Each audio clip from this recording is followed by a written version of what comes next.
potent advice, and inspiration from real self-made millionaires. Welcome to The Eventual Millionaire with your host, Jaime Masters.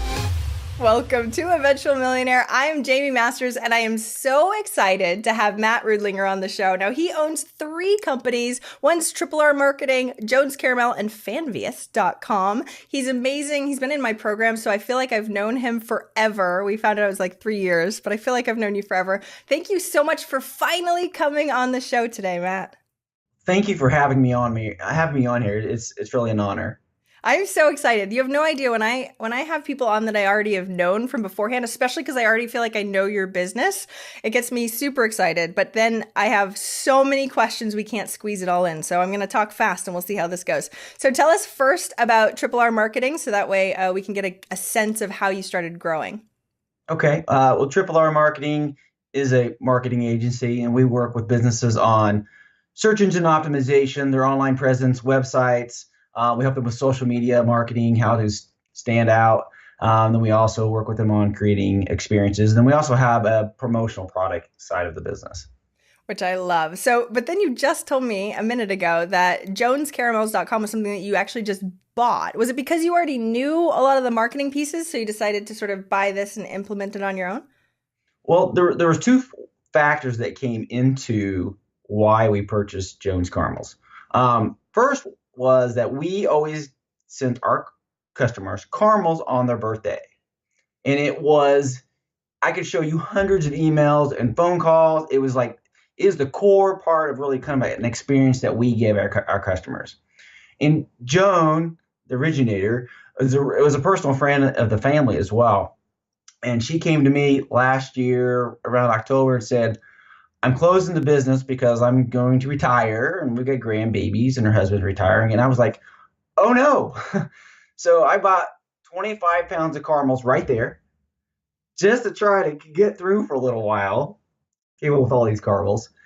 And so, Joan, the way we worked together, and I won't try to get too ahead of myself, but the way we worked together was amazing. And I couldn't find, and after trying to find some place to replace that experience that I had with working with her, I couldn't find it. So I actually talked to my wife. I was like, hey, what are we going to do? She's like, well, let's do it. Let's buy it. So we bought it. I love your wife. No wife is usually like, oh, buy a company. Go ahead. She's like, do it. And the other part of it really works great with our promotional products, because now we can warehouse products for customers and ship out the products with homemade caramels in it, and it's branded to their business. So, I mean, it actually fit the current model that we had with Triple R Marketing as well. So it was just like a home run all the way around. So that makes sense then. So the promotional stuff, you actually ship stuff anyway. So therefore, it's easier to just sort of add this on. It's not as though you were taking a whole separate thing where you were just marketing beforehand and then had this whole e-commerce/shipping type company, because that seems like a pain in the butt to try and deal with. Yeah. So, I mean, yeah, exactly. So we, a lot of times the factories will ship directly to customers on the promo side, but we bring product in-house now, and then we can, if a customer may ship out X amount of products, like right now around the holidays, it's crazy, I bet. The fact that you squeezed me into your busy schedule during the holidays, I'm very happy with. Anytime. So, but it's really cool, because then when our customers get the candies, it's branded to their business, and they look like the hero, just like we did when we were using Jones. So, it was just a great fit to work together. So did you really see that much ROI for sending out the caramels? We were having a little debate. Was it there was caramels or caramels before? I call it caramels. You call it caramels. We love each other anyway. So when you were sending those out, you said you got tons of emails or notes and stuff like that. But does it really make a difference for customer engagement? I know you're a big fan of customer experience. Absolutely. I think it's key, because if there's nothing that's connecting me to clients other than when I want them to buy something or they want to buy something from me, and that's the only time that we are engaging, well, we're just we're exchanging dollars for dollars. There's nothing that's separating us from our competition. Of course, that's what we preach to the businesses that we're working with too. Otherwise, you're just a Google search away, or and you're competing for dollars. So there's got to be something that separates you. And especially in today's market, I think the experience is what we want, what we expect actually. So absolutely. I mean, can you put the exact ROI dollars on it? No, but you can't. It's priceless on in the same token. So how do you get their birthday? Do you ask them at the very intake or something Now, like that? I have to be careful. I say I ask for the month and the day only. I do not want to know the year. How old are you, sir? Oh, yeah, I'm sure that would come across all well. Ma'am, what's your, yeah, okay, that makes sense. You got to be Smart. careful. Noted. So, Okay. How else so did you put this, like give us the system that you actually do? Because I feel like we send a lot of things out. And sometimes it can get sticky because I'm like, oh, and then I think I should send this person this for their birthday, and I should send this. So I'm trying to make it like personal, but oh my gosh, it's kind of a pain in the butt because I also want it to be personal. I want it to feel like I care, but then it involves me, and then I'm late at sometimes. So anyway, give me your system that I should implement because you were like, you should send caramels, and I was like, maybe I should. So give me the whole system. so I can't take all the credit because we had worked it out with Joan prior, and it was really great. So we shared a Google Doc. And I would just upload the clients, their name, their address, and their birthday on there, and then I was done. That She had makes it. so much more sense. She has all of my stuff she had all of my stuff at her shop, so that when we had a birthday show up, she'd send them out. And so as long as I kept that sheet updated, and it was like it's just an ongoing basis, she would send them out. So all of a sudden, I get messages like, "Hey, thanks for thanking me on my birthday." I'm like, you're welcome, so, and it is great though, but it does create a good reason to, connect back to us and for us to reach, say happy birthday. So, Well, that's insane because I know they have like send out cards and stuff like that, but I kept getting things from send out cards with like the fake handwriting from people and stuff. And I was just like, I don't know. You're just sending me brownies like because you're like this. But if it's like Jones caramels, I feel like that would be way better. So I appreciate I appreciate that in general. Okay, so tell us a little bit because I told you I really want to dive into especially the marketing side because everybody wants to know, especially coming up into the new year. How do we make more money with marketing and our business and getting it out there more, especially on the local side? Because there's a lot of people listening that are in local businesses, and I feel like there's not very many people helping with that. So let's say, for example, I was telling you I had a client in the Windows space, right? They actually sell windows for your home. Like, what would they do to try and really level up their local business? The fact is that when it comes to advertisement, we don't pay attention to it anymore. And we are closing it out more and more. So, when a business says they're great, nobody really cares.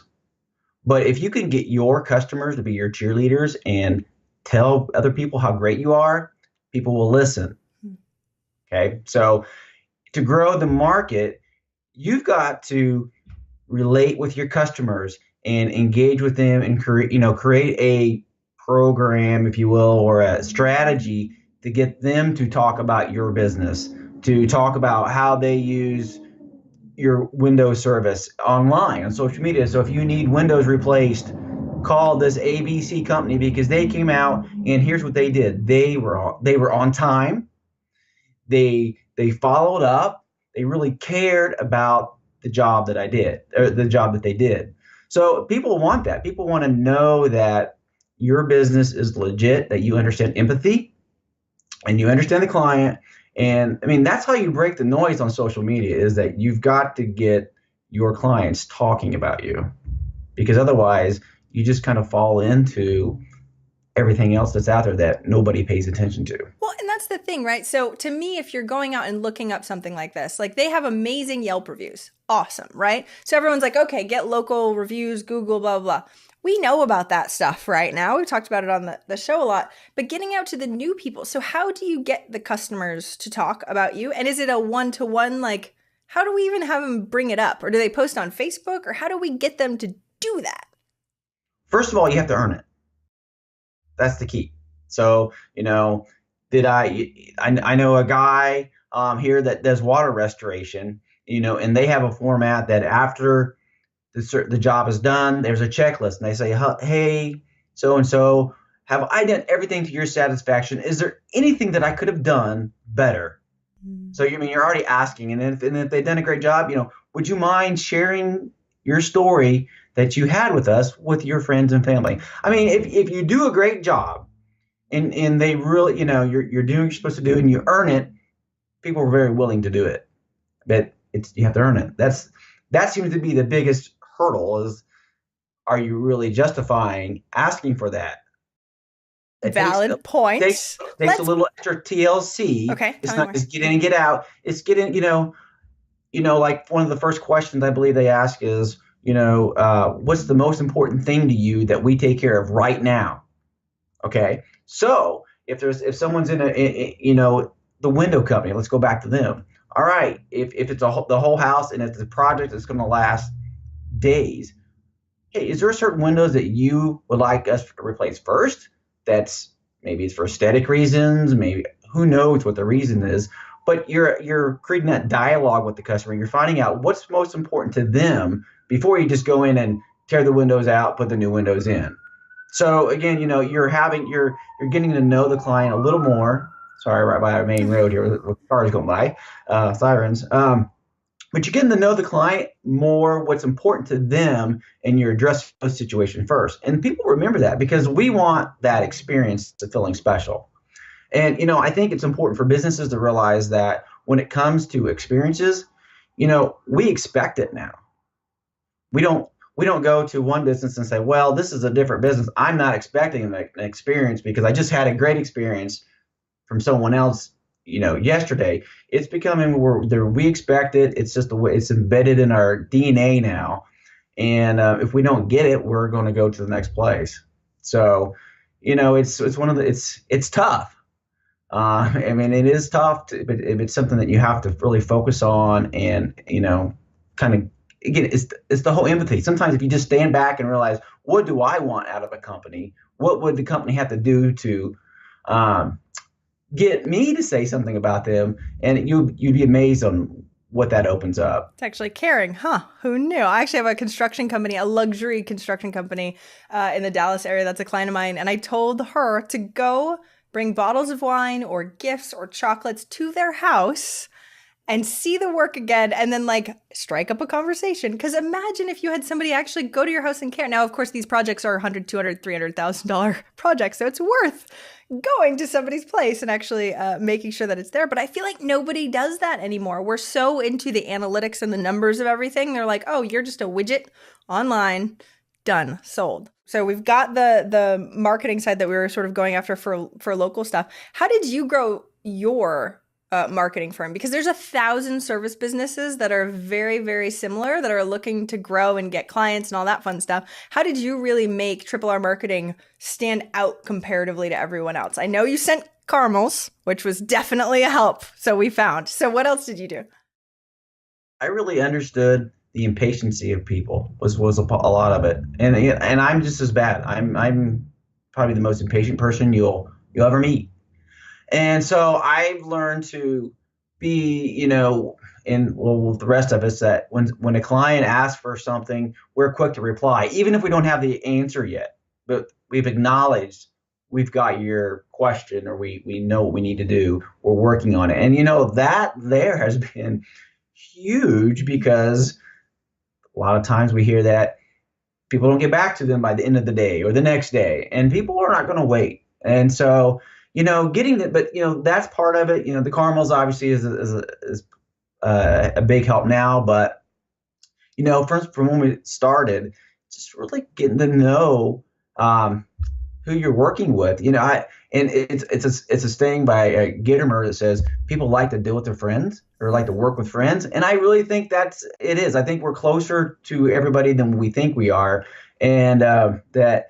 If I know you and then I trust you and then I work with you, then I have no problem referring business to you. That's exactly what I was going to ask you. Is that one of your main forms of getting customers into the marketing company, is just referrals?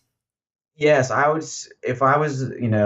probably 90% plus on referrals. I mean, that's just really what Which says something, because web design and marketing agencies, most people are not fans of. I know. I've had clients of mine be like, and we have to fire the web agency because they suck. Yeah. So I guess Actually paying attention, actually delivering what you say you're going to deliver.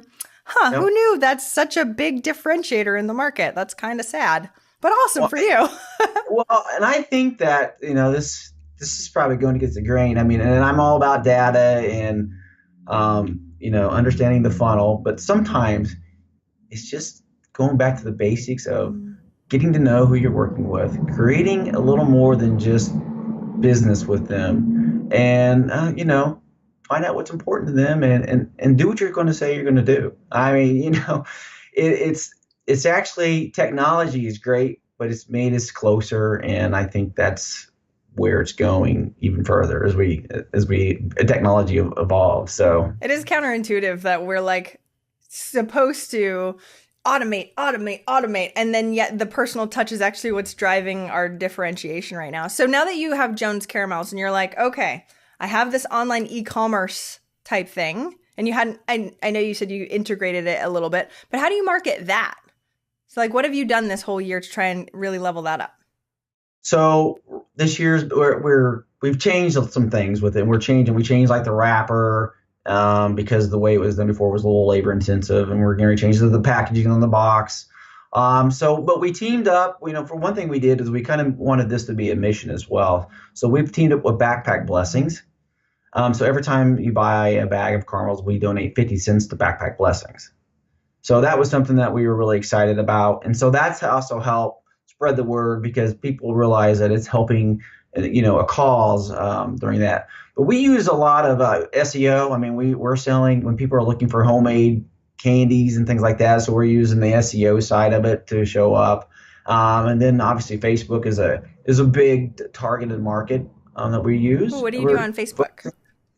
We post delicious caramels because people we eat with our eyes, right? So if we can put out a picture of a seasonal apple cider caramel and say, hey, it's limited time, get them while they're hot, orders will start coming in.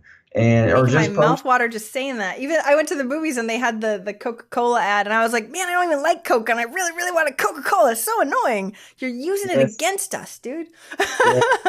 Well, we just came out with gingerbread caramels. Oh, for Christmas. They're really good.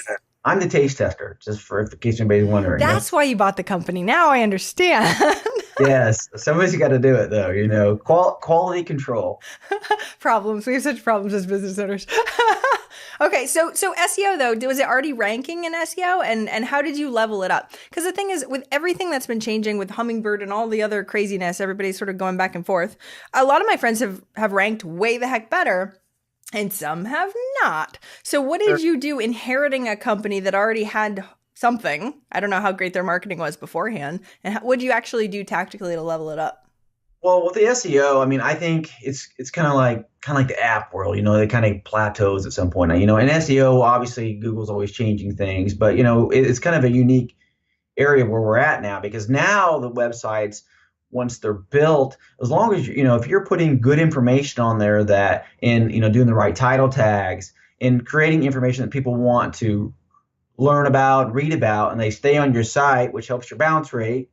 And you're putting good content that's the Google bots can read well. I mean, if you're doing those right things, it's kind of like I always like to say when we're doing the website, I said building the website is just step one. That's the preparation. Mm-hmm. Execution is for SEO. Because it's the ongoing content, the blogs, So like on Jones, we're putting recipes. What can you use the caramels in? The recipes. And that's how we're engaging that. And then we're when we do the boost on Facebook and things like that, we're getting that traffic in from social media, which helps as well. So then the site has, is secure with an SSL. So, it's constantly monitoring that and pulling traffic. We'll target certain areas with Facebook ads. And so we'll notice that when we target a certain area, we get hits into the site. Our ranking for that area will actually go up as well with the SEO. So it's a strategy. Targeting certain areas. Like one time we did a big boost in Chicago. Just to kind of see what happened, and we're realizing who's buying our product. So we're making sure we're targeting the right gender, the age group. And Google, or not Google, but Facebook is a nice platform for that for us, with the caramels, just based on who our customers are. So when we do those types of things, it helps our SEO in that area. So what about like the Windows guy? Because we talk about content and stuff like that. Windows, only so sexy, right? So what are we writing content-wise, and how much content do we really need to do? If you're a local guy really trying to rank and get better, is it worth them trying Google Ads first to see what keywords actually convert? Or is it how much content are we putting out? I just want to make sure we're getting the most bang for our buck instead of trying to blanket everywhere. Yeah, so I mean, I think the thing with the window guy is what's the first step before they even need to know they need a window person? You know, so what are people searching for? Is it, how to fix a crack in a window? Ah, great one. Yep. See, so because you have to think about what it is that your customers are looking for before they even know if they even need your service. That makes sense. I used to do the winterizing of the windows on my old houses, and we'd have to put like the sheets up in the wintertime. Okay, so that makes sense. Okay. All right.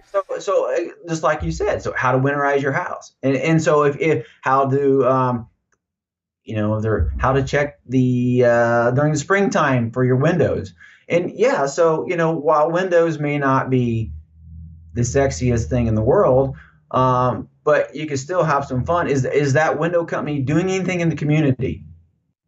Is there an outreach with the company that you can get involved with so that they see your brand? So there's a lot of things that outside of just what you're doing that you can still brand your company, depending on where you're at. But again, providing information to, that people care about. Are backlinks really worth it? Videos. Yeah, that's what I was gonna say. Like going on the local press station, or you know what I mean. It's pretty easy to. I've been in a lot of local press. It's pretty easy to sort of get into that. Is that worth it? Like, are backlinks really what they used to be? Should we even be paying attention for that stuff? Backlinks are important if it's relative. So just to have a link to a site, just having a bunch of links out is not going to help. But it's the marriage of links. It's having the two together. And Google knows if it's kind of like if we did a blog about Windows and it's pointing to a page about dogs, Google is smart enough now to realize, okay, there's really no relevancy in that. But if there's an article and it's linking to the homeowners associate and homeowner associate, that's out there and they're linking back, that have some relevancy. But the other part is what is the authority of the site that you're connecting with? So, if I could write an article about Windows and just trying to think of I don't know, the home shopping center or something like that, some of them that's really been out there for a while and has a lot of ranking, and they connect back to me, well, now that has a lot of power when it comes to linking. So it's not just linking one way, it's a connecting between the two and the relevancy and the page authority. I mean, those are the things that you have to look at when you're thinking about linking. And it is important, but you see a lot of places want to just start linking everywhere, but if there's no relevancy, you're kind of spinning your wheels. Okay, and that's what we only want, the biggest bang for our buck humanly possible. But for the local side, explain this to people, because I feel like a lot of people don't understand this. So like I type in something where I am in Austin, Texas, someone else types something in Dallas. We get totally different things, even if I don't put Austin versus not, right? So how can we make sure, especially for the local people, that they're really going after, instead of like Windows, Austin, Texas, right? That you could just type in Windows and you could still have local results come up on some of that stuff. I don't think people understand that. So if you're in a wider geographic area, what do we do? Like, how do we make sure that we're like, let's say we're in 2 cities or something like that. How do we SEO for that without having to put in Austin, Texas, or wherever you are? So you want to make sure you have your locations registered with Google Places. That's key. I mean, that's a big part of it there. And you have to realize that your results are based off the IP address of your internet provider. So you're going to get, if I type in something, even put Austin, Texas, I'm going to get something different than you're going to get, because it's going to say your IP address is from Bloomington, Indiana. So, you have to understand your market. It's kind of like trying to fish for everything. Well, what you have to do is pick that segment of the area that you want to focus on and start using the keywords. So, servicing these areas, we service these areas, and, kind of don't stuff the articles with that area that you're targeting, because Google will say, all right, what are you trying to do? But understanding setting your meta tags and your H1 tags for those areas, and kind of gradually watch how your site moves up. You'll find out that certain blogs or articles may help your site more than others. So when you see that, then you can kind of adjust your keywords. But that's kind of, that's why it's important to know what they're searching for, because if you can write the questions, you can, when you type a question into Google, and you'll see that the answers are blogs for the most part. So if you know what questions your customers are asking, not even for your service, but just anybody that could be your ideal customer, or maybe they're in the stage of it, then you start popping up on those search queries, and the more traffic that you get to your site, and the better bounce rate that you have, and all these other factors, then the higher ranking you're going to get for these other keywords. So obviously Google doesn't give you the formula, but these are the factors in it. And your window person, if they're putting in new windows, they could put a whole bunch of articles about things to watch for when building a home.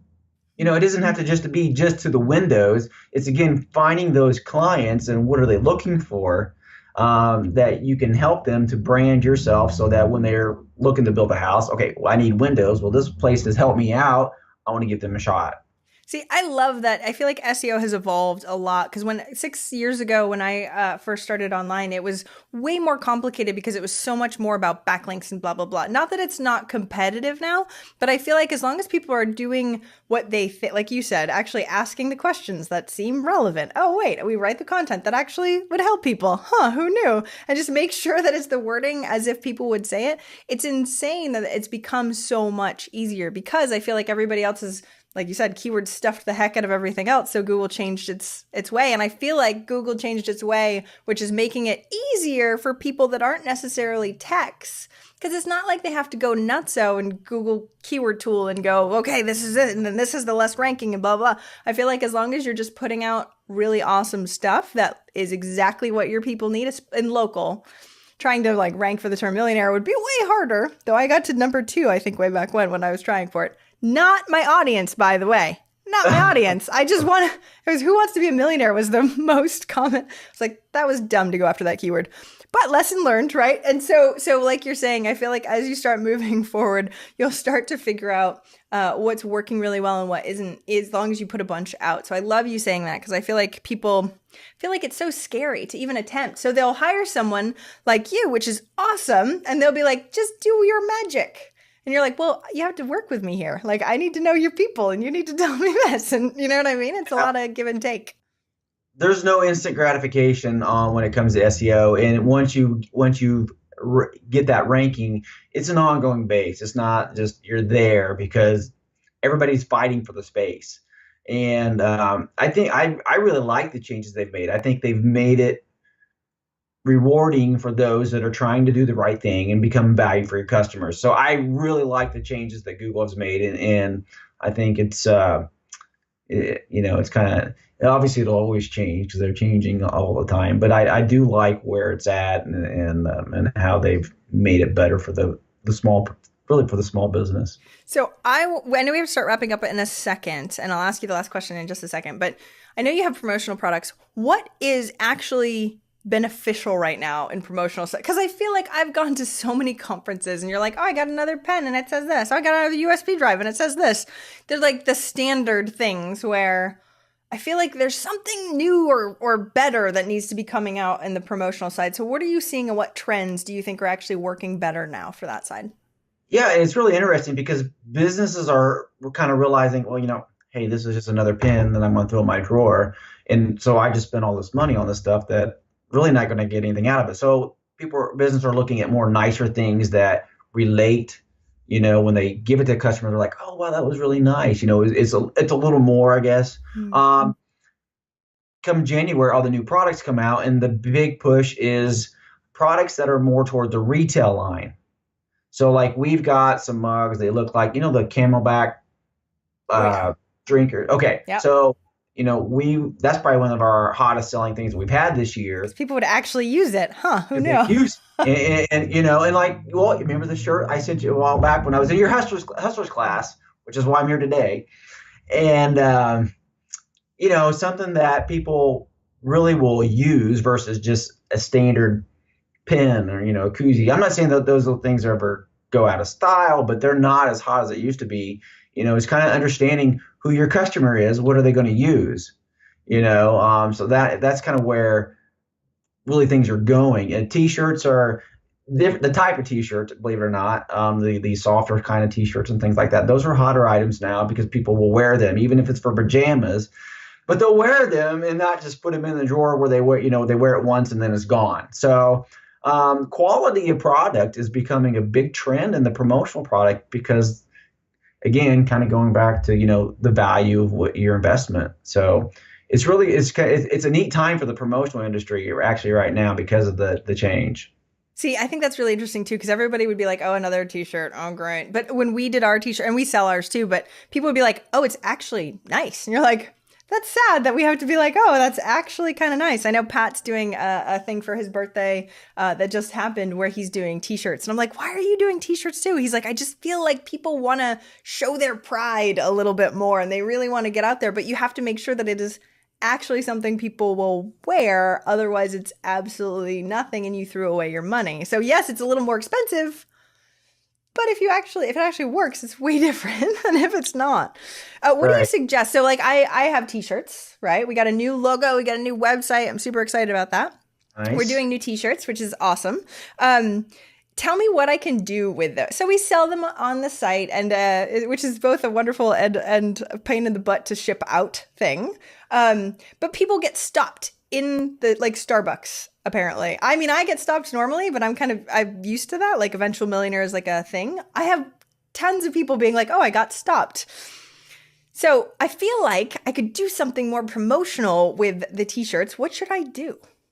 So we did one once where when you got the shirt, you would take selfies. Oh, that's a good idea. Do selfies. And then we would use those on our marketing, and talk about how we love our customers. So they were promoting, it was kind of double dipping, we were promoting the company and then sharing, engaging with our customers. I've seen some where's the shirt travel, where they're traveling out, taking a picture, if they're by the mountain or something like that, with the shirts, and then just prizes as well, share a lot of times, share if you've got a great article, good information, share our post and your chance to win a shirt, and people love contest, and that's a good point. I don't think that'll ever go away, so you're creating a call to action that's benefiting your business as well, and sharing the word, passing it around, getting your T-shirt out. It's a win-win-win. So I mean, everybody loves a nice T-shirt or something for free. So that's how for shirts, that's what I would do for that, for sure. That's good. And everybody listening, let me know if you think these are good ideas. Because if you like them, right? Like I know we could do contests and stuff where they share stuff and they win and blah, blah, blah. So I was either thinking that, or when you were talking before about the referral thing, I was like, ooh, people get referrals. Anyway, so lots of things. I'm always looking for that too, of trying to have people actually be excited over marketing. I just feel like everybody's like, oh, I see your face on Facebook all the time with ads. I'm like, yeah, that's great. But I feel like you said, we need to get a little more offline instead of just being like, oh, great, another picture of Jaime. Awesome. I'm really annoyed with that, right? I feel like we need to shake it up a little bit and go back to the old school ways that we kind of did stuff, but in a newer, better way that actually works a little bit more. Yeah, this was probably over a year ago, but my wife would take our products and on Friday, she was like, all right, it's Triple R Friday. She would show a product. It's like, who loves me? And they would be like, we love you, Sonia. We love you. And they were fighting over who loved her the most. So they would get the product. But We had fun with it. And I think that's key. Don't, we're always promoting and trying to do things, but if you have a little fun and throw a little humor in it, it goes a long ways. We had people send videos. Their kids were like, "We love you the most." Of course, they won. And so, Oh, that's good. Use your kids. Great. you could do stuff like that too. It's actually a really valid point. It's really engaging, and again, you're competing. Jay said it the best when you're marketing. You're competing with family and friends. So, you've got to really think outside the box and have a little fun. People like to see that. And I love it. I'm a words of affirmation. I want people to tell me they love me all the time, right? Like love language, words of affirmation. I know. I'll be like, oh, thank you. You all get T-shirts. You all get T-shirts.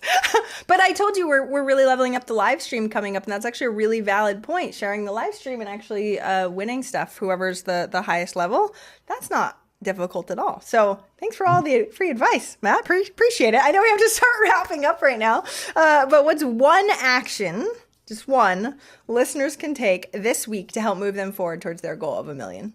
I can't give two. I'll let you give two. All right. Shh, go ahead. All right. Shh. Number 1, take Jaime's Hustlers class. I'm serious. Aw. No joke aside. No joking. Because that was a very important part to us. And in that, I learned the value of my time. And I think that has been key for anybody who's trying to grow their business and become that millionaire, is to really understand what your time is worth, because you can't get any more of it. And knowing what you do well and not do other things that can take away from that. So I think that's key for anybody, is to really understand what your value of your time is and what's really important to you, what you're doing. That was a big part for us, because, trying to do everything doesn't work. So you have to realize what you're good at and focus on that and let someone else do what they're good at. And then it's a win-win for everybody. I love it. And I'll link up to a couple resources, some of the ones that we gave out in Hustlers, so that way people can actually look at their time. I don't think we do this enough. People don't look at what they're actually doing. They're like, I'm busy. This is awesome. Why is this not growing as well as I thought it was? And so we'll link up to some of those too, because it like hits you between the eyes when you realize like, oh, I probably shouldn't be doing that, huh? It's amazing when you go to the gym on your calendar, and when you put prospect on your calendar and you look at it and you make sure you do it. And then, it's amazing how it changes your life, because it becomes, when you put it, you see it becomes a value to you. So, yeah, definitely time. Oh, that's amazing. So tell us where we can say the websites again, if we can follow you on Twitter or Facebook or any of those other things. Tell us where we can hook up with you and get all of your amazing caramels and advice. Okay, well, if you want to triple R marketing, and it's spelled out TRIPLER marketing, or finally after 7 years, rrrmarketing.com. Someone had bought it and had held it for a while, but we got it. Wow, you got rrrmarketing.com. Nice. Yes, so that was a challenge. Or if you're interested, they can email me. It's Matt, MATT at Triple R Marketing. Jones Caramels is Jones Caramels. No matter how you spell it, you're going to get there. Whether you spell it JOANS or JONES, you're going to get there. So yeah, look it up and try them, and they're delicious. I guarantee you'll love them. They're so good. Don't make me all watery mouth right now. I don't have any in front of me. I'll send you some. Okay, and then I'll be like, oh, by the way, and I'll do a little Snapchat or a video for you. So that way I'll make everybody else want them. I'll be your promotional for you. How's that? And I'll send a T-shirt with it. Okay, so then I'll wear the shirt, and then I'll... Yes. As long as I can get free stuff, that's all I care about. You're awesome, Matt. Thank you so much for coming on today. I really, really appreciate it. Thank you very much. Had a great time.